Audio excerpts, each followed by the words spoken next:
சரி. கடைசியா நம்ம ஜனநாயகத்தோட ஒரு முக்கியமான அம்சம் வாக்காளர் பட்டியலை திருத்துறத பத்தி.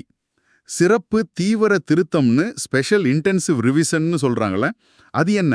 இது இந்திய தேர்தல் ஆணையம் இசிஐ கிட்டத்தட்ட 20 வருஷமா செய்யற ஒரு பெரிய வேலை. வாக்காளர் பட்டியலை சுத்தப்படுத்துறது. நோக்கம்? ரொம்ப சிம்பிள். தகுதியுள்ள எல்லாரும் லிஸ்ட்ல இருக்கணும். தகுதி இல்லாதவங்க, அதாவது இறந்தவங்க, இடம் மாறி போனவங்க, 2-3 இடத்துல பேர் இருக்கிறவங்க, இவங்களை எல்லாம் நீக்கணும். பட்டியலை துல்லியமா வச்சுக்கணும்.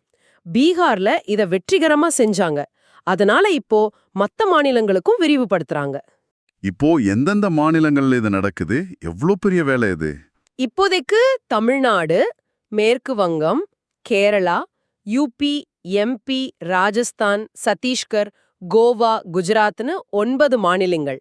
அப்புறம் அந்தமான், லக்ஷத்வீவு, புதுச்சேரின்னு 3 யூனியன் பிரதேசங்கள். ஓ, நம்ம தமிழ்நாடும் இருக்கு. ஆமா.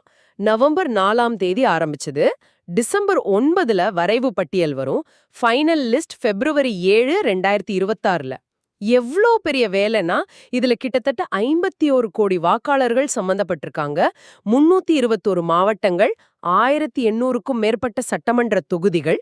இதுக்காக 5 லட்சத்துக்கும் அதிகமான பூத் லெவல் ஆபீசர்ஸ், பிஎல்ஓஸ், 7.5 லட்சத்துக்கும் அதிகமான கட்சி ஏஜென்ட்கள் வேலை செய்றாங்க. வாவ், பெரிய ஆபரேஷன் தான். இதுக்கு மாநிலங்கள் எப்படி ரியாக்ட் பண்றாங்க? அது நம்ம இந்தியாவோட பன்முகத்தன்மையை காட்டுது. தமிழ்நாடு, கேரளால ஒருவித எச்சரிக்கை உணர்வோட பாக்குறாங்க. மேற்கு வங்கத்துல குடியுரிமை பிரச்சனையெல்லாம் இருக்கிறதால அங்க கொஞ்சம் மோதல் போக்கு இருக்கு. ஊபி மாதிரி பெரிய மாநிலங்கள்ல நிர்வாக ரீதியா சவால்கள் அதிகம். பீகார்ல புலம்பெயர் தொழிலாளர்களை செக் பண்றதுல இருந்த கஷ்டம் எல்லா இடத்துலயும் இருக்காது. ஒவ்வொரு மாநிலத்துக்கும் ஒவ்வொரு மாதிரி இருக்கு. இதுல வாக்காளர்களுக்கு என்ன முக்கியம்? ஏதாவது டாக்குமெண்ட் கேட்பாங்களா?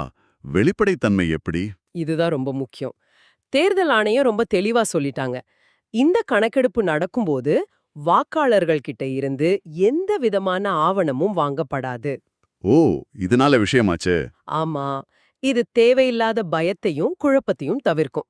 ஒருத்தரோட பேரு பழைய லிஸ்டோட பொருந்தாம போனா மட்டும் அத மறுபரிசீலனை செய்வாங்க. அதுக்காக பிஎல்ஓ ஒவ்வொரு வீட்டுக்கும் 3 தடவை வருவாங்க.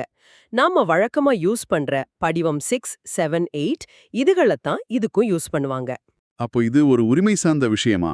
நிச்சயமா. இது நம்ம அரசியலமைப்பு சட்டப்பிரிவு 326 எல்லாருக்கும் வாக்குரிமை மற்றும் 324 தேர்தல் நடத்துற அதிகாரம்.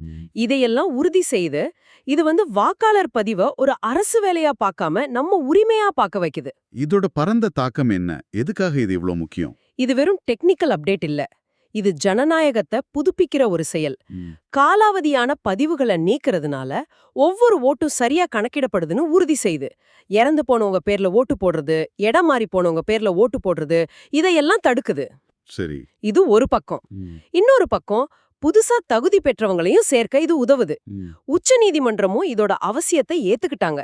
ஆனா இது செய்யும்போது நிர்வாக துல்லியத்தோட மனித உணர்வுகளுக்கும் மதிப்பளிச்சு வெளிப்படைத்தன்மையோட செயல்பட வேண்டியது தேர்தல் ஆணையத்தோட பொறுப்பு.